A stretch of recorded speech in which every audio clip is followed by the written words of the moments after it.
Hi guys, welcome to Hope with Jonathan podcast. And on this podcast, we will share the patient's personal story with battling kidney disease, dialysis, transplant, and more. Guys, we'll also share stories of hope and encouragement for those that are in need of a living kidney donor. We will also advocate for them, a living donor, to step forward to give them the miracle gift of life of transplant. Guys, based upon my personal near-death experience with kidney disease, I started this streaming show called Hope with Jonathan, and also this podcast, Hope with Jonathan Podcast. Guys, if you want to hear more stories like this, please stay tuned.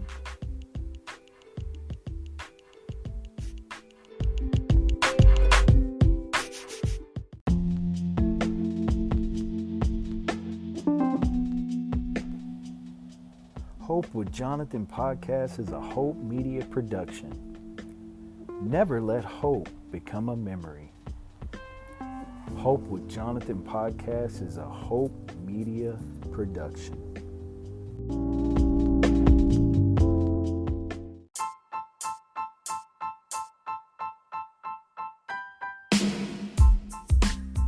Hope with Jonathan podcast is in collaboration with Impact America Media, where we give hope to patients to continue on, stay motivated, inspire, and encourage them to continue in the journey.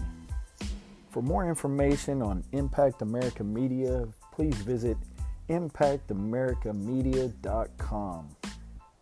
Again, Hope with Jonathan podcast is in collaboration with Impact America Media.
Hey guys, welcome back to the Hope with Jonathan podcast.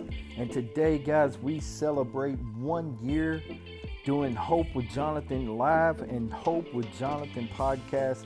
This has been an amazing journey. I just want to send a special shout out to everyone who supported us from day one.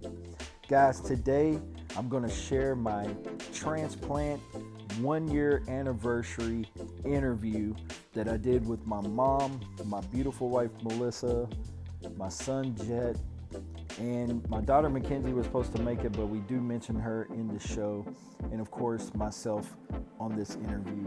And it is an amazing interview, guys. If you guys are interested in listening, stick around for this as we launch season 3 of Hope with Jonathan podcast.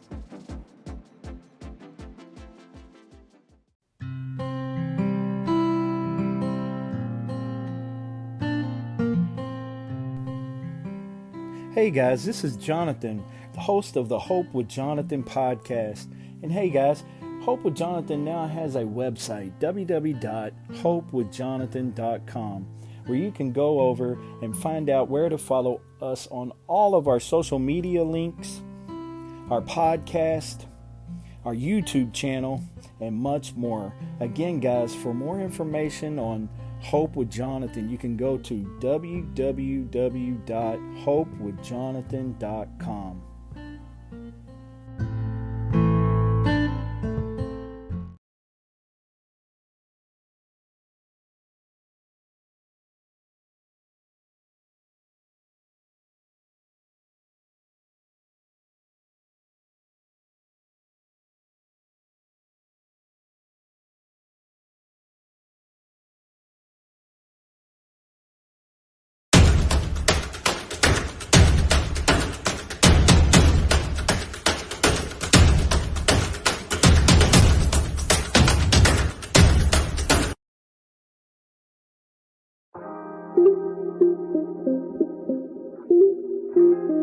On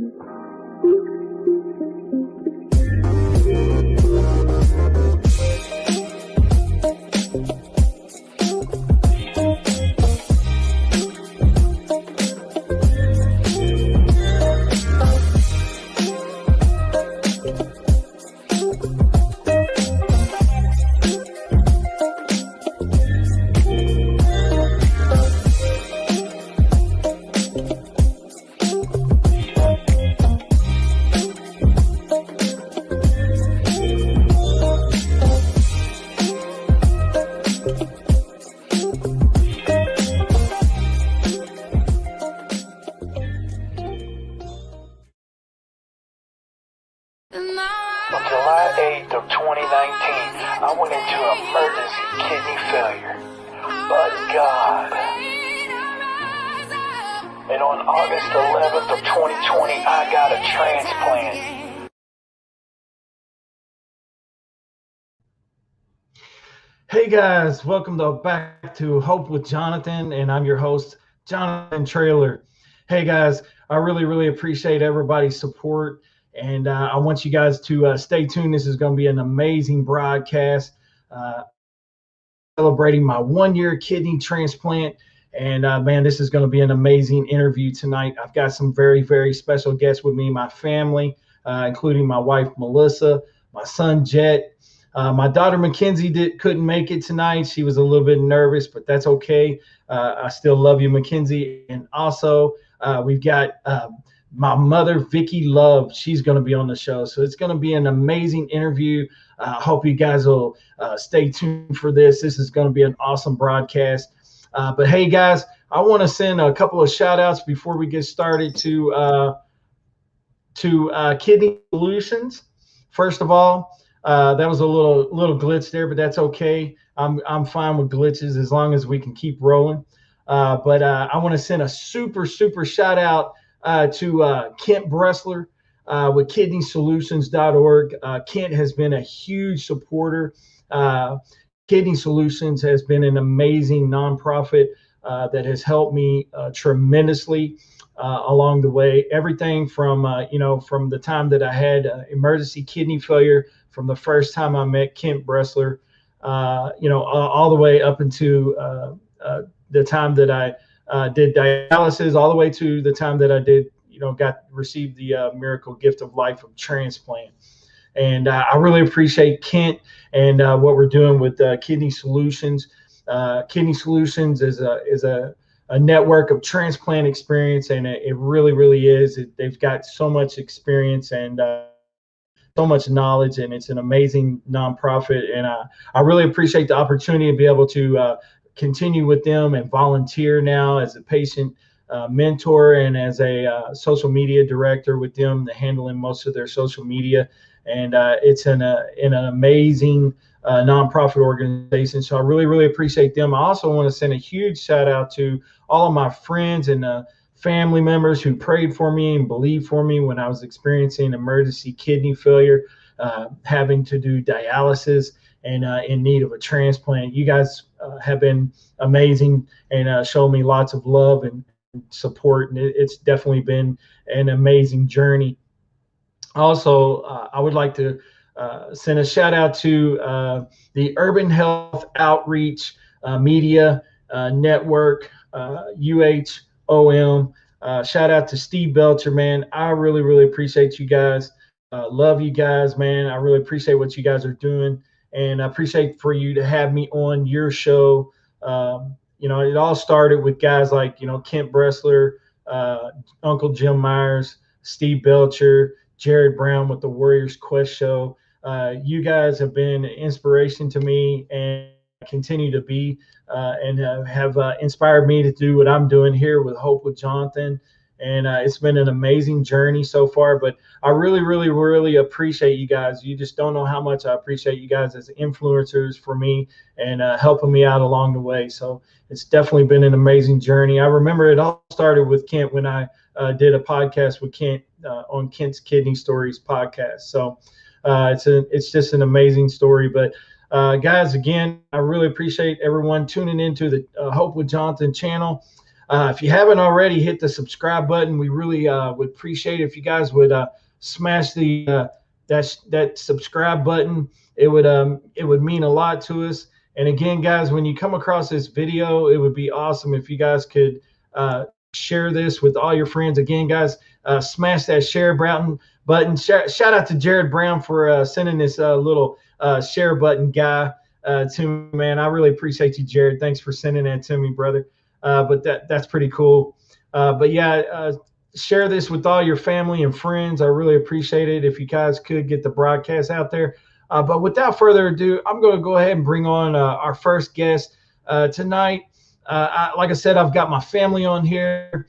I want to take an opportunity to bring them on and let them kind of talk about what happened with the whole experience, and kind of let them experience, give you a version of what happened in their words. And so I'd like to bring on first. I'm going to bring on my wife first, Melissa Traylor. And before I bring her on, I'd like to tell her that how much she means to me, and everything that she's done for me has been amazing. Me and Melissa have been married for 20 years. We celebrated this past April our 20th wedding anniversary. And we've been through some pretty rough times, lots of ups and downs over the course of time, but we've been able to stay strong and stay together, and it's definitely been a testimony of love. And I really appreciate Melissa for everything she's done for me as a wife and a caregiver. And I really appreciate her also as my friend. And so without further ado, guys, hope you guys will get involved with this show and share it and comment.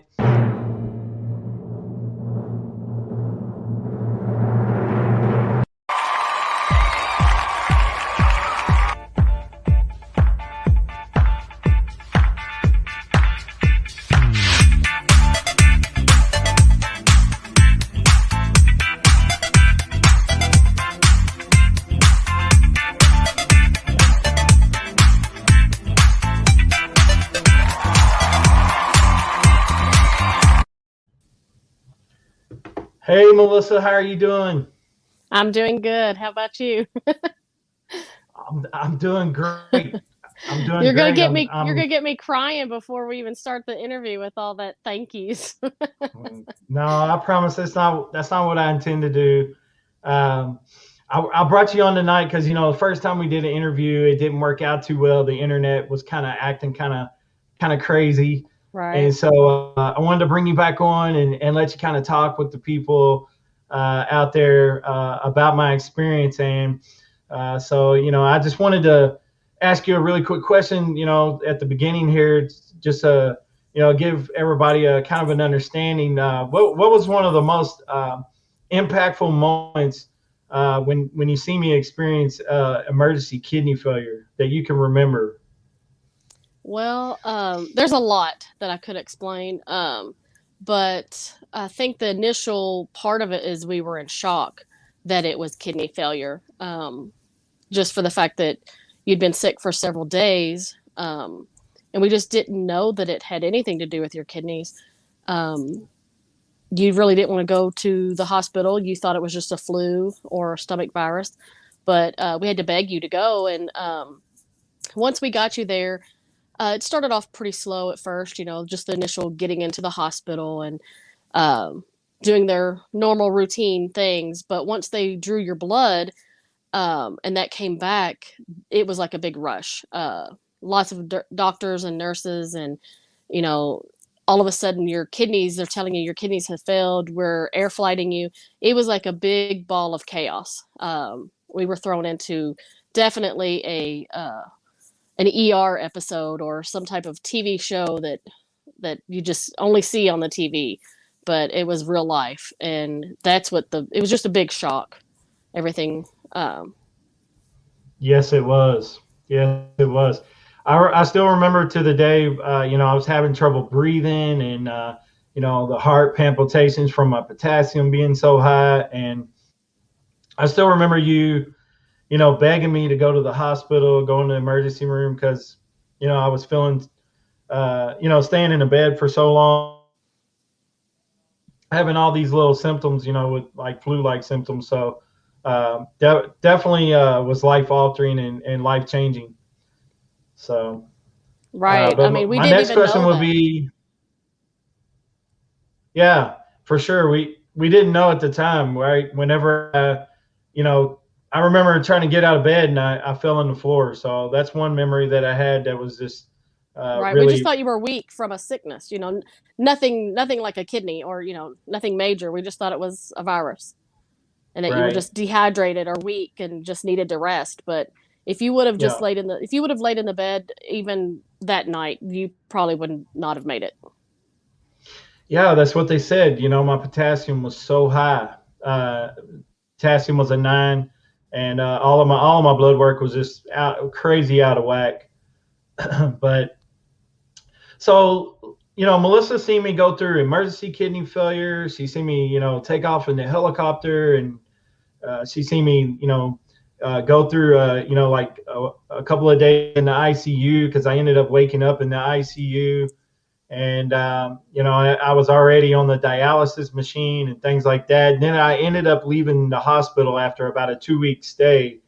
Ultimately, ended up in doing in-center dialysis. And I did that for around 10 months. And then I progressed to hemodialysis. Why don't you talk a little bit about learning to give me home hemodialysis and how long it took you to, kind of learn the process? Well, the training normally takes, I would say 4 to 6 weeks. All depends on how your center does it. We learned it actually in 3 weeks. They had me sticking the needles within just a few days. I learned that the nurses were great. They were definitely educational type nurses, and they helped me along and encouraged me because I was nervous. I was nervous about sticking needles.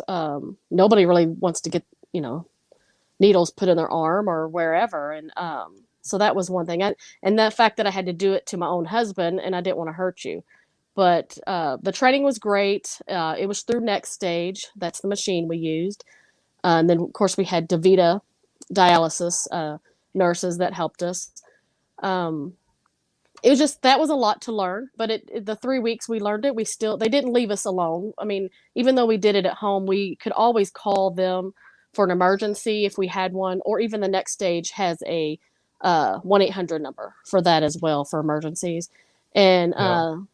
the funny thing is, we did learn a few emergency processes during training just because they happened, and that really helped us because I remember the very first week of doing your home hemo, we had bad storms, and the electricity had went out, and that was one of the training things was if that happened, what would you do to get your blood back Yeah. in? We did like the emergency blood, putting your blood back.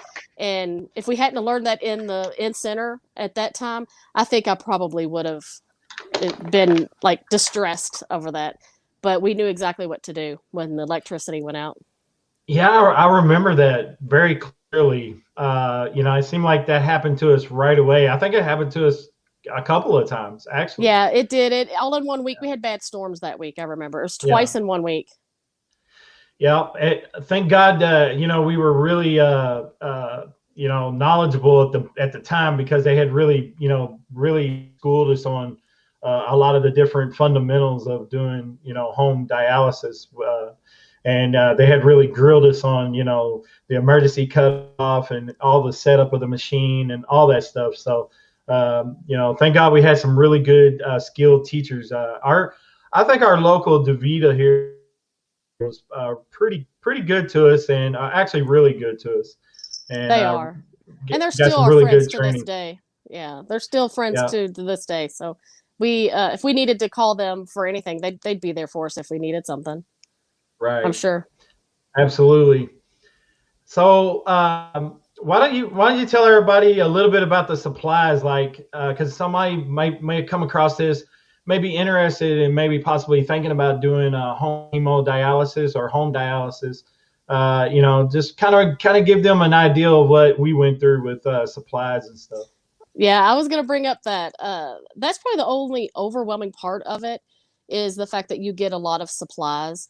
Um, but your initial shipment of supplies was a lot just to get you stocked up.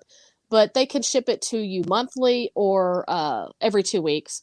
And we chose the every 2 weeks because we had a smaller space living in an apartment that we had closet space and things like that, but it just helped to get it shipped to us every 2 weeks instead. Right. Yeah. It was quite interesting because we actually had we had boxes in the hallway. We had them in a Right, closet. We had a hall closet dedicated to supplies. We had boxes going down the hallway. We had boxes right. in here in the living room. And I think our first delivery was what, like 74 boxes or something Yeah, it was in insane. the 70s. It was that Yeah. many boxes. We were overwhelmed that first time. But Yeah. once we got organized, we went through the boxes. We actually had our own little system. We had our own cart with the machine on it, with a little I guess you say little totes or like little shoebox totes with lids that we Hmm. labeled everything. So if you can organize yourself like that and know what you're needing for each treatment, we kind of planned ahead. That's the main thing. Plan ahead for your treatments. Even a couple of days if you can get your some of your supplies just different things like the gauze, the saline, the heparin, different things. If you can organize those in a certain way, um, then it could keep you. It's less time for prep for each night, pretty much. Yeah. Yeah, I would say the best advice I could give to someone that's considering it is make sure that you got plenty of room for not only the supplies but the machine, and make sure that you're willing to listen and learn, and to soak up as much information as you can during your training, and be willing to also follow all the guidelines, and within staying sterile and all that, because that's definitely an important factor. If you're even thinking about it. Those top three things right there, I think, having room for your supplies, listening and learning all of the information that you can, and soak up, and be able to remember it all, and then also remembering to stay as sterile as possible, because you definitely don't want to get an infection or mess up anything. And I can't really speak on peritoneal because that's a whole nother type of dialysis that I didn't do, but a lot of patients do Right. opt for the peritoneal dialysis, and they have to store supplies and stay sterile, and keep their the tube that goes into their peritoneal cavity. Have to keep that tube clean and all that. So it's a whole nother ball game. But I can only speak on my experiences, but Right. those are definitely things that you have to consider. But well, Melissa, we'll continue to talk with you. I'd like to welcome another guest on the All show. right. I'm going to go ahead and bring on my mom. Now, listen, guys, my mom, Vicky, her name's Vicky Love, guys. And the reason why her last name's Love is because she's got a great big heart as big as Texas. Okay. No, just kidding. She's married to a guy named Robert Love, and he's a great guy. Really, shout out to Bobby Love. He's a great man, and I really appreciate him. The way he's does with my mom, treat my mom really good, and I really appreciate Bobby Love. He's a great guy. But anyway, we're gonna bring on my mom. My mom is an amazing prayer warrior. She raised me, in the church. Taught me the power of prayer. She taught me everything that I know right now, and the way that I am, and the way that I treat people, and the respect I have for individuals is all stems from my mom and the way that she raised me. And my mom is a leader, and she's an impactful person, an inspiration to many. And my mom's done a lot of great things. Not only is she a mom, but she's a wife to Robert, but she's a business owner, and she's also can interpret for the deaf. Of course, my sister Jamie is hearing impaired. So my mom wears many hats, but she's an amazing person. So I want to welcome my mom, Vicky Love, to the show. Welcome, Vicky Love. Hi, Jonathan. Hi, Mom. How are you doing tonight? Well, I'm very humbled at all the things you said. So nice and kind. Thank you. But one thing I have to tell you, one of the very best things in my life is being your mom. And I sat there in that emergency room the night that your kidneys failed, and I was praying. And your daughter Mackenzie, she's so shy. She didn't want to come on tonight, but I will tell you that we prayed. We walked over to your bed and we prayed for you. And God heard our prayer. And it wasn't until later that we learned you only had 1 hour to live. 1 hour. And when that doctor came in and he threw back the covers and started looking at you and asking you questions, and he said, "You're going to be out of here in a helicopter in 12 minutes." And I mean to tell you, I thought I was on a TV show. I really did. Like Melissa said, we were just in a emergency situation. I thought it was interesting that they let us sit right there and watch it all. And so I had firsthand experience, especially because a couple days before you went into kidney failure, you tried to take me out to eat and drive, and we only had about 3 times had a wreck. I mean, we almost crashed 3 times, and your feet were so swollen, and you thought you had the flu that you couldn't get your shoes on. But God had his hand on you, son, and I'm really thankful for him giving you the opportunity to live and for the kidney that was given to you as a gift of life. And I'll never forget it when I saw you in that helicopter going up in the air. Son, I knew you were afraid of heights. And you were, I mean, you were just so cool about getting on that helicopter. I'm like, this is a miracle. And you didn't panic. And so, it was amazing. We followed you. We rushed there to be there when the helicopter came, and a lot of people may not know it, but you actually had a little crashing experience, and but God had a plan. And so, as your mom, I'm so proud of you for how you've hung in, and I have to tell you, I got about lots of fantastic things to say about your wife. She has been through it all. And I call her princess because she has been a princess to me and to you. And she's a wonderful mother too. But she is a wonderful lady. And her mother taught her how to pray. And honey, she knows how to touch the throne of God. And so I will tell you that this journey that we're going through and together as a family, watching you bloom and blossom, well, we're blooming and blossoming too, because it's opened up new avenues. I mean, I've already talked to you about wanting to get somebody to work on a stamp to make kidney awareness more known. I had already signed the back of my license a long time ago, but I didn't know firsthand what it was all about. So tonight, I join you in support to get people to sign the back of their driver's license. Absolutely. It's an amazing honor to have you on, Mom, and also to have you talk about that, because that's something that we wanted to bring to light on the show. First of all, I really appreciate all of your support, love, and prayers. I know without a doubt that I wouldn't be sitting here right now doing this podcast with you if it hadn't have been for the prayers and support of my family.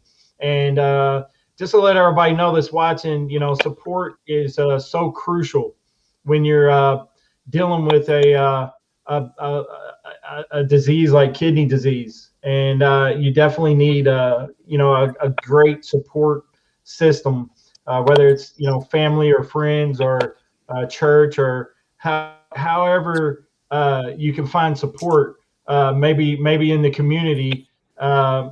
Support is crucial, and you need it.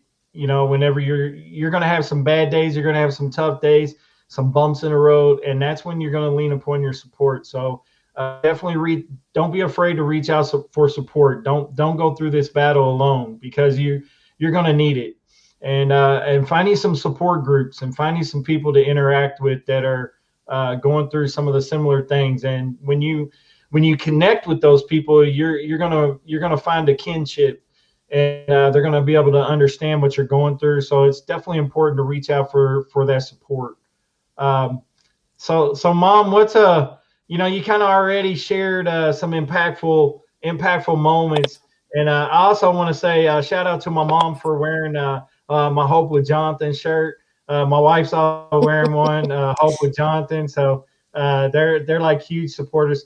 Guys, if you're interested, just while I got you guys on this notion right here, you guys definitely can go over and check out my website at hopewithjonathan.com. I'm actually selling merchandise on there, and basically merchandise that's on there, you guys can if you buy some merchandise, basically what it's doing is it's helping me carry some of the fees and things, some of the hosting fees and some of the expenses that go along with Hope with Jonathan. Also, we're putting the money right back into Hope with Jonathan, and I appreciate everybody that's bought some merch so far.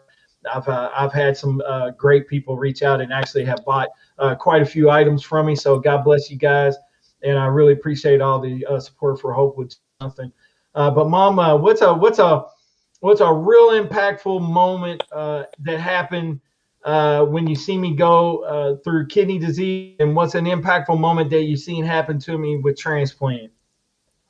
Well, I watched you go from 350 pounds to a very skinny, but yet so disciplined young man.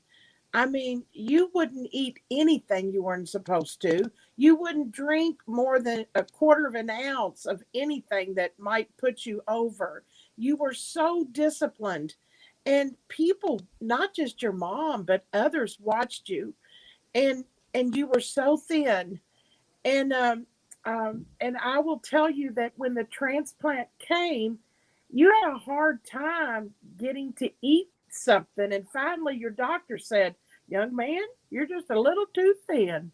Think you need to put on a pound or two." So now, we see you with that same discipline, but yet you've developed some muscles. You go to the gym, and you can eat something, and so we're so proud of how you've transitioned, but yet you've carried your discipline, and you're so good with your medicines, and you got your timing down, and Melissa and y'all work together as a family on meals.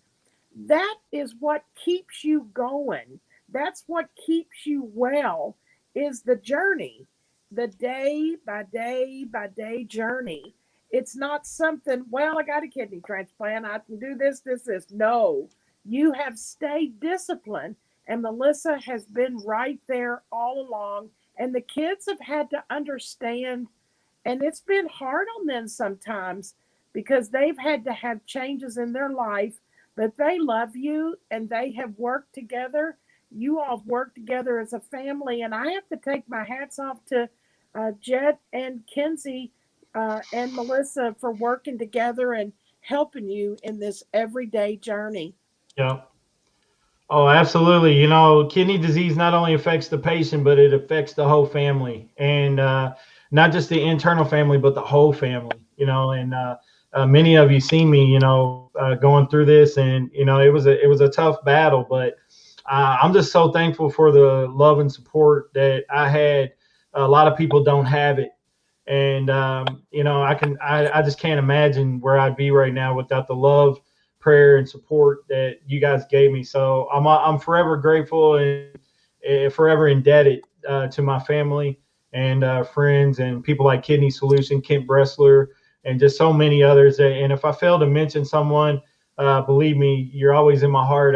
Right now, it just doesn't come to mind. But one thing I did want to talk about really quickly, what you mentioned about signing the back of your driver's license. Let's talk a little bit about my donor. And I'm going to mention his name. I won't mention his last name, but his name was Scott. and he was a friend of ours.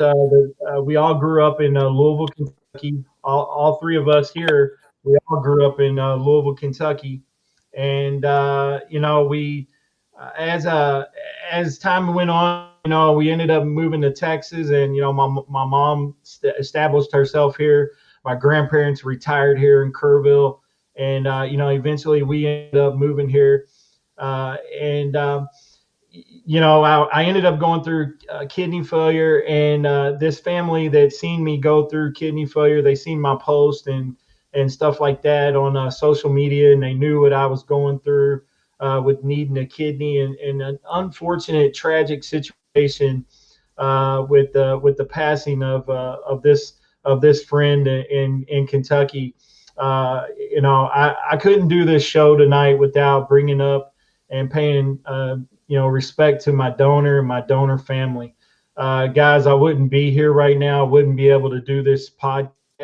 I wouldn't be able to do Hope with Jonathan, and I wouldn't be the person that I am right now if it wasn't for my donor. And I want to tell them that I'm forever grateful. And there's no words, like words do not justify the way that I feel, for gratefulness and the I appreciate it so much, and I can't really, like, words right now fail me to express how I feel. But guys, the reason why that this family reached out to me, they knew that I needed a kidney, and they were able to actually direct donate to me. And the reason why they were able to direct donate to me by way of Louisville, Kentucky, all the way to San Antonio, Texas, was the fact that Scott was a registered donor. And so I want to take you guys to a website really quickly. If I can get it shared here on my screen, I'm gonna share it on my screen here. Let me bring this share screen on, and I'm gonna take you guys to a website that you can go to, and here it is right here. This is donatelife.net, and you can go there and register to be a donor. If you're interested about any information at all, you can go to donatelife.net. Okay, guys, you can find out a lot of different information on there on this website, and you can register on there to be a donor, guys. You can go on there and listen. What you would be doing is this right here. You would be helping to save a life. Okay, and by being a registered donor, you become a hero. And let me tell you, let me show you some of the and talk about some of the statistics here. More than 100,000 people right now are waiting for a life-saving transplant. And if you go right here to donatelife.net, you can register to be a donor by clicking on this box right here, register to be a donor. And reasons why you should register. Let me just read a few of these statistics really quick. So every 10 minutes, another person is added to the waiting list, guys. Every 10 minutes, okay? 100,000 people right now waiting for a life-saving transplant. Every 10 minutes, another person is being added to this list, okay? 20 people die each day because they need an organ, okay? And they're not donated to them in time. Okay, so 20 people die daily. Okay, you can heal more than 75 lives. One organ, eye, and tissue donor can save and heal more than 75 lives. Think about that, guys. Just by registering to be a donor. And if you donate your organs, your cornea, or your tissue, you could save up to 8 lives. Okay, so just think about all these statistics. Okay, they're life changing. They're amazing statistics. They're mind boggling. They're mind blowing. And I'm going to remove this for now. But guys, if you're interested at all in becoming a donor, you can go to donatelife.net, and you can actually go to Hope with Jonathan. I have donatelife.net on my website. You guys can go right to the link and become a donor. You can go right to the website. I'll have all of the links in the description that you can go on to. But again, guys, if you're interested at all in becoming a life-saving donor and becoming a hero, guys, you can go right to that website and change a life today. Okay, if God forbid, if something happened to you for whatever reason, whether a sickness may come on you, or maybe you are accidentally in a car accident or something, just God forbid anything would happen to you, your organs are just going to go into the ground, with you. And to me, it's the responsible thing to do to give back and pay it forward to other people in life that need a life-saving organ. And so just consider it. Just think about it. Okay. It makes sense. Just do it. Like the commercial says, just do it. Just become a donor. And, check the box at the DMV. When they ask you if you want to be a donor, go, just do it. Like I said, I'm not sponsored by Nike. I'm telling you, I'm not. I'll gladly take them though. But I just thought I would share that and with you guys, and share that information with you, because I find those statistics, just staggering. And I know in the kidney community, 7 million Americans battling kidney disease, and it's just an incredible, astronomical number. And I think it's like 3,000 patients added to the transplant list monthly, and a majority of the people waiting on the list. When I mentioned 100,000, it's a majority of those people. A large percentage are waiting on a life-saving kidney.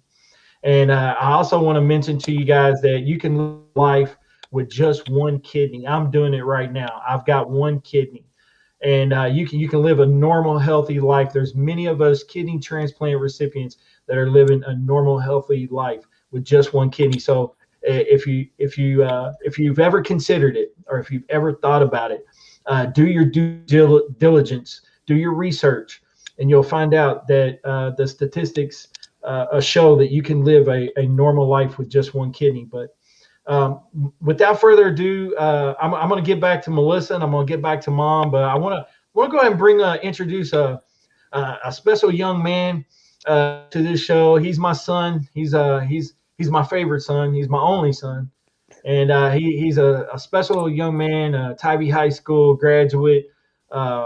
He's a really, really smart kid going to college right now in Abilene Christian, studying kinesiology. And he's a really talented kid. I can't wait to see what he does in the future. He's a very bright young man, and he means a lot to me. And I appreciate him doing the show tonight. So welcome to the show, guys. My son, Jet Traylor. Well, welcome, Jet. Hello. Can y'all hear me good? Yes, we can hear you crystal clear. I was going to say, it's funny you say just do it, because I'm wearing the Nike. So, yeah, everybody go check that box. Just do it. Let's go. That's awesome. That's awesome, Jet. So, Jet, I interviewed you before, which it was an amazing interview. And, we talked a lot about your experience, and seeing me battle kidney disease. But if you can remember one moment that happened, during my emergency kidney failure that, you can recall, you want to share that with us? I think it was a very dramatic event that happened. Like Mom said earlier, it sprung on us. We didn't know like what was happening. I remember a few years back prior to this event, me and you had actually went to the hospital, and they had already, told you, some signs, not so much kidney failure. They were just saying some signs of along the lines of just, constantly drinking water. They were wondering like why you weren't, urinating like you were having a urinary tract infections constantly. So I don't think they really knew what was happening. And, they caught it right at the right time when we finally showed up. And I think, you know, this kidney disease is just nothing to play with. I don't think you should wait to the last minute, like how I think kind of how your thing went. I think everyone should get checked yearly. I think it's very responsible. It's irresponsible if you're not getting checked, especially if you have high blood pressure and type 2 diabetes. That's if you're dealing with that, you should constantly get checked, even maybe twice a year. It's very important. But yeah, overall, just very dramatic. Yeah, that's a great point that you brought up, because type 2 diabetes and hypertension is what ultimately caused my kidney failure. And when I'm talking about type 2 diabetes and hypertension, I'm talking about uncontrolled type 2 diabetes and hypertension. And so it's definitely important that you stay on top of your labs and stay engaged with your team about when you're dealing with managing your type 2 diabetes, your hypertension, your diet, implementing exercise. Jed is an avid exercise person. He works out a lot. Why don't you talk a little bit about the benefits of exercising? I think it's very important for everyone to live a healthy lifestyle. Rather that be drinking water instead of the sugary drinks like soda and all that, or just simply making healthy habits. I think everyone, even me, I've went downhill on some certain habits that were unhealthy, and that's led to certain things, that have either, me either gaining weight or even just unhealthy habits that, affect you daily. So I think everyone should live a healthy lifestyle. I think the gym is very important. Even like if you just show up, you're a winner, in my mind. It doesn't matter if you're morbidly obese, or you're just the healthiest, you have the best genetics. But I think everyone should constantly try to maintain a healthy lifestyle. It's just going to benefit you in the long run, especially it's going to keep those kidneys safe along with all the other organs in the human body. Man, I'm so impressed with your response to that. You sound like a professional. I'm serious. This isn't the first. I've had college meetings where we have to get up and talk. So I mean, wow, that was a great answer to that with no pressure at all. So, great response. But so you can tell how proud I am of my kids. And I wish Mackenzie would have been on. Mackenzie is really, really smart too. She would have loved it. Yeah, and so I wish she would have came on. She's a little bit shy, camera shy. But shout out to my daughter Mackenzie. She would have hammed it up. Yeah, she would have made it. She would have made it fun. Yeah.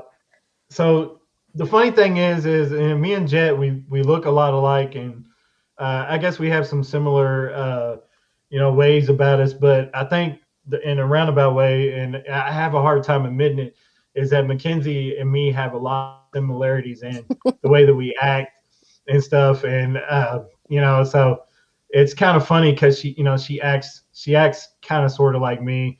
And anyway, it's a trip to watch your kids grow up and watch them evolve and grow into adults.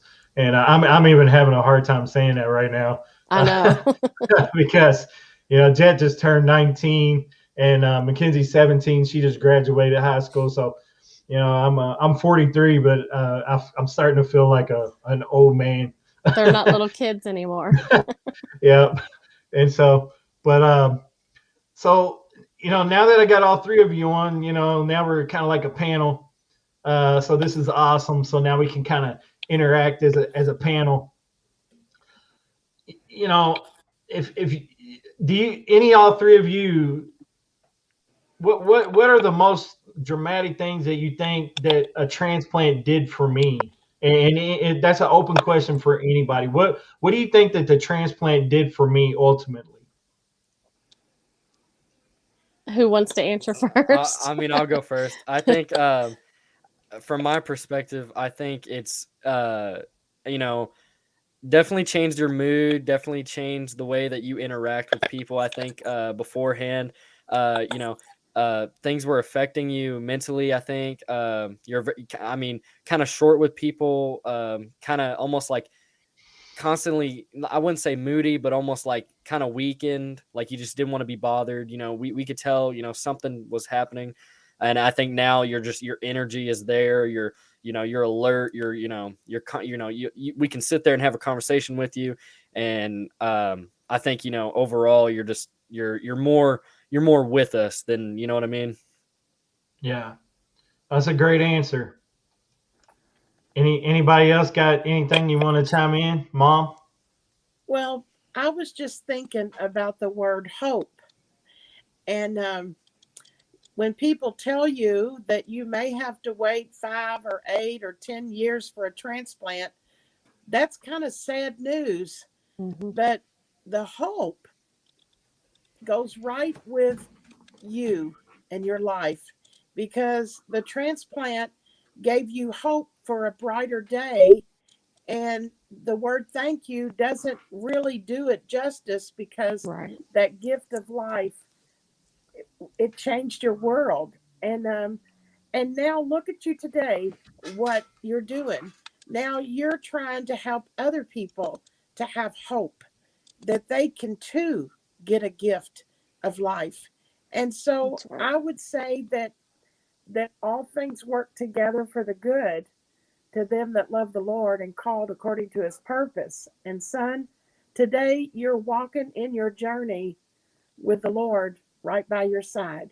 And he's ordering your footsteps because you've allowed him to.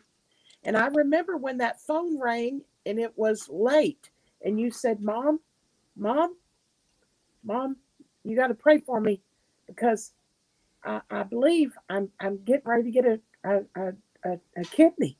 And it was just like that. You were having a hard time talking. While we were talking, the phone rang, and I think it was Kent. And he told you, you just got to take it. You just got to take it. Don't be scared. And we're right smack in the middle of COVID, and oh my goodness. But you know what? You walked on water with Jesus, and you took it. And look at you today. Glory be to God.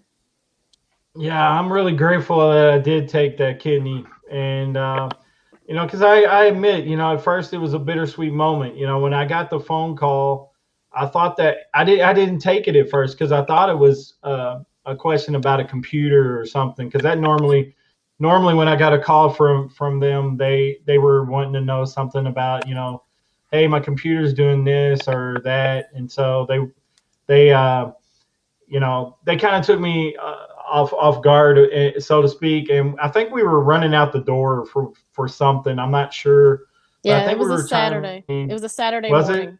Yep. Yeah, And we were getting ready for something that was going on, and we were just racing yeah. out the door. And I said, "No, I And think you need to take this call. I think you need to well, call them back." I really think she texted you and Yeah, said that's what it was. She she's trying messaged to. me.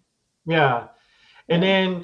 then so then I gave him a call back, and then literally the conversation was like, hey, my brother's passing away, and we'd like to know if you'd want his kidney. And Right. at that point in time, I just like stopped me in my tracks, like I was like a deer in headlights, because Right. and Ken had warned me. Ken had been grilling me for this and preparing me. He said, when you get that call, he says it's going to come at a time you're not even thinking about it, and that's exactly what happened to me.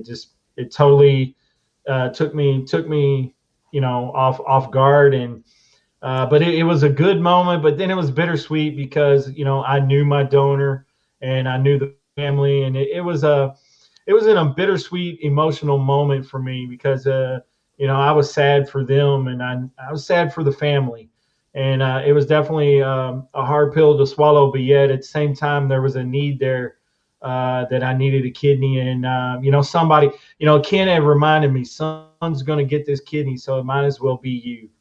Right. And it was offered to you, and you might as well take it because somebody's going to get it because he's a donor. And so, of course, I called the hospital and I told him. And I think I reached out to a couple other mentors, Steve Belcher, and I reached out to Uncle Jim as well. But, after I made my decision, I think ultimately I had talked with you, Melissa, and you reminded me that, God wouldn't have offered me this kidney if it wasn't, meant to be. Right. And, I hadn't come this far surviving emergency kidney failure and helicopter rides and end up going into, arrhythmia, Right. basically, a They heart even attack. shocked you. Yeah, they had to Yeah, shock they you had to back. shock me to bring me back. If I was meant to take a kidney that or it was going to kill or make me even worse, so because I easily could have passed at any moment. I could have passed away here at the house, at any moment. But ultimately, I really feel like it was fate and a divine thing where God said, okay, it's time, and we're gonna turn a tragic situation into a triumphant situation, and it's been a beautiful experience. It's been a good journey, and shout out to my team in San Antonio at Methodist Specialty and Transplant. I've had an amazing experience. I've got an amazing team there. They always stay engaged with me. I've got an amazing follow-up nephrologist. He's been amazing, Dr. K. Shout out to them, and just really, really appreciate their care that they give me. And I've had a few bumps in the road. My labs have been really, really stable. I did suffer around I guess it was around the 3-month mark, Melissa, with a dehydration moment where my creatinine had kind of rose a little bit, and they Right. called me and said, "Hey, It was a it looks second like or third month. Yeah, second or third month of labs. yeah, and they told me just to hydrate, come back in, do your blood work, and we'll see what happens." So I drank I don't know, like 10 bottles of water that day, and sure enough, I ended up going back in for blood work, and the creatinine shot way back down. So well, what was going on was you were so limited to 32 ounces yeah, during dialysis. You had that restriction. You couldn't have more than 32 ounces in a day of fluids, and that includes foods that have fluids in them. So you really had to measure your intake.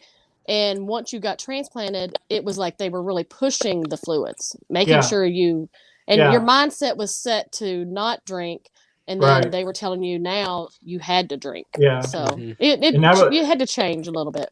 Yeah, that was all about my survival mode, because I was in survival mode. When I was on dialysis, I was following the renal diet, and I was measuring my fluids. You guys remember I was measuring all my fluids, and I was just trying to do everything I could, to stay in the game and stay in this life. So, that was definitely I had to switch it up. Then once I got the kidney, they were like, "Hey, you got to drink," and so but now I've gotten used to it again. Where I'm, I notice I get thirsty. And, do you mind if I ask you a question? Oh, go ahead, Jet. I know you said we were a panel, and you asked us our perspective. That you were about to answer my question a little bit. You said you asked our perspective of how you think that you've grown.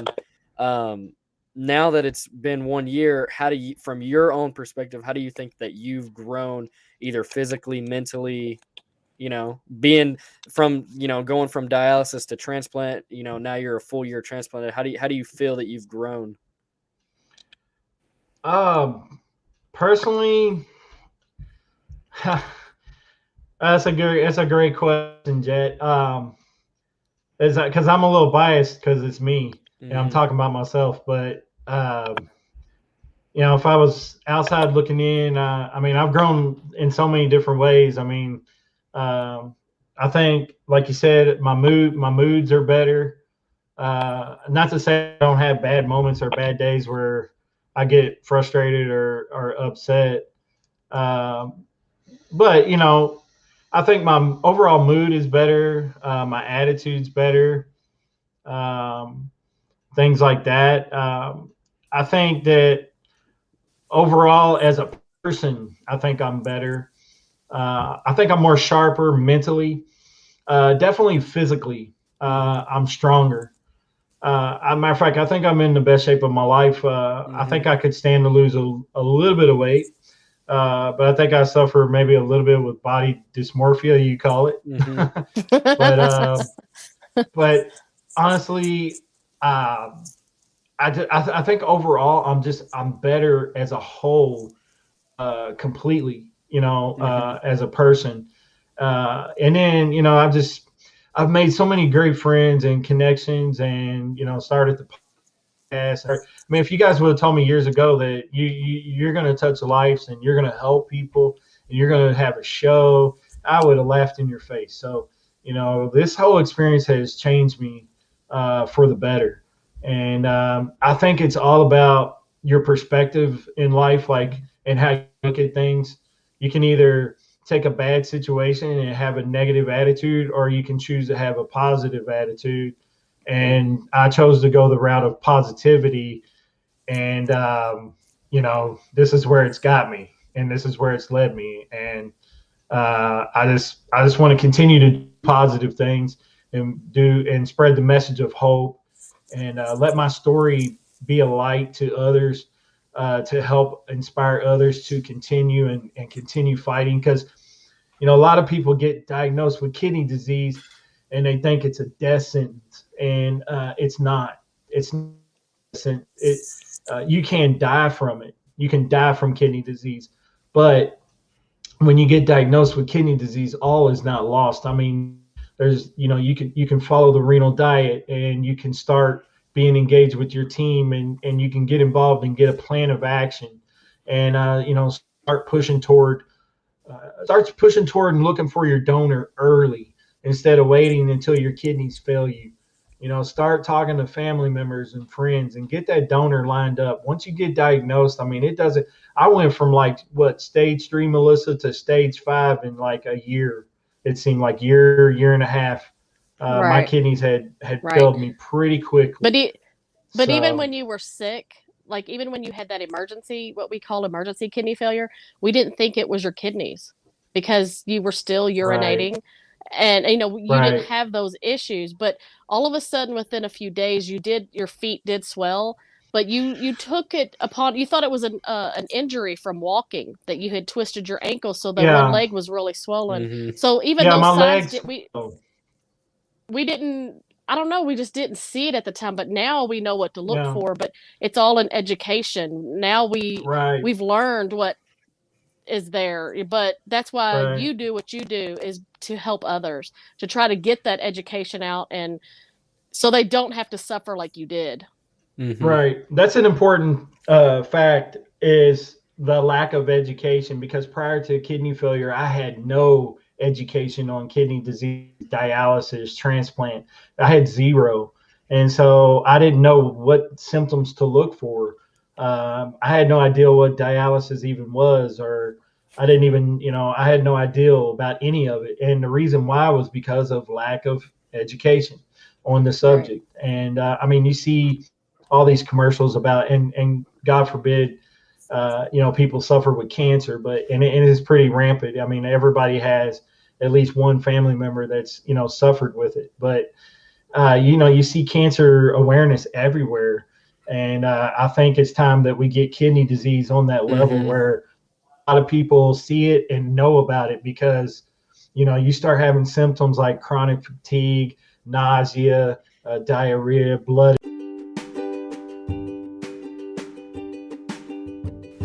Hey guys, go over to www.kidneywarriormerch.com. Submit your story today and get a shot at being the Warrior of the Month.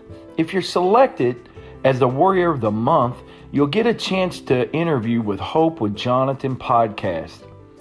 Whether you're a kidney warrior, kidney dialysis patient, or even a kidney transplant patient, or maybe you've just been diagnosed with kidney disease, go over to www.kidneywarriormerch.com and submit your story today. Kidney Warrior Merch is a supporter of Hope with Jonathan podcast.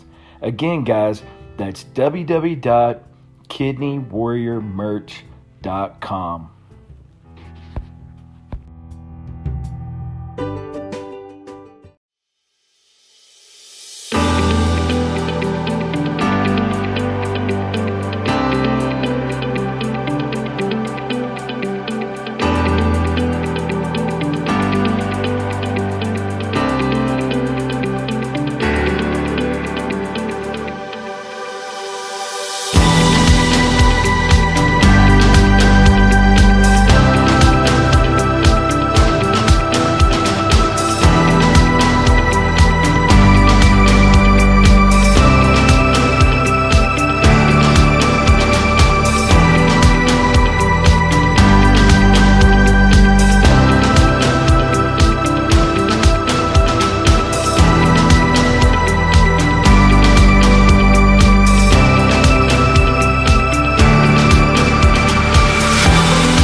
KidneyTrails.com.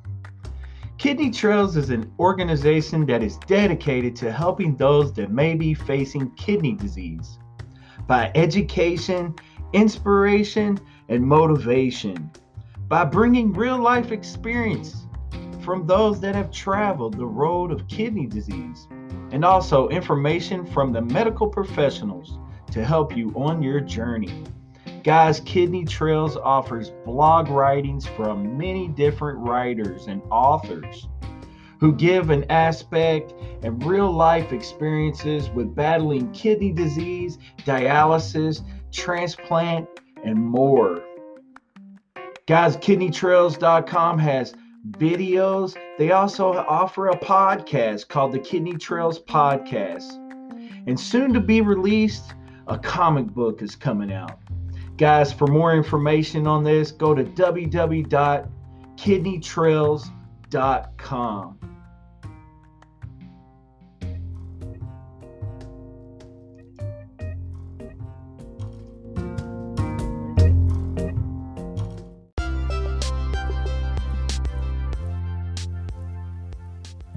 Hey guys, I really appreciate all the support for Hope with Jonathan podcast.